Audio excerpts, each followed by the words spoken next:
Good morning mga lods. Alam mo na, nandito tayo sa baybaying dagat. Kinsinas katapusan ako napunta dito. Bumili ako ng ulam lods. Stock para sa bahay mga lods. Tsaka nispatan ko na rin yung area.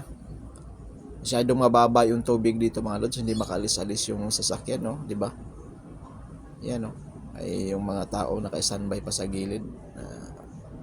Mamaya yan na uuwi na rin sa kanya-kanyang tahanan niya sila mga lods. Oh.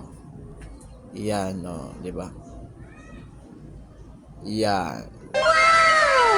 Ang lawak ng ano talaga, lupa dito pag hindi mataas yung tubig mga lods. Tsaka ang ganda rin ng panahon. Ang ganda talaga. Yan, oh. Oh, nakasadsad na yung sasakyan nito mga lods. Oh. Hindi yan makalis-alis. Hindi totoo yan. Sasayad yung ilis sa ano, lupa. Hindi totoo yan. Nispatan ko na rin yung ano, tapat. Parang island. Yan, o yung mga ibon nung saya-saya lang lumipad. Ang saya-saya nilang lumipad. O, di ba? Yan. Ganda talaga mga lods, ang ganda. Ang ganda pa.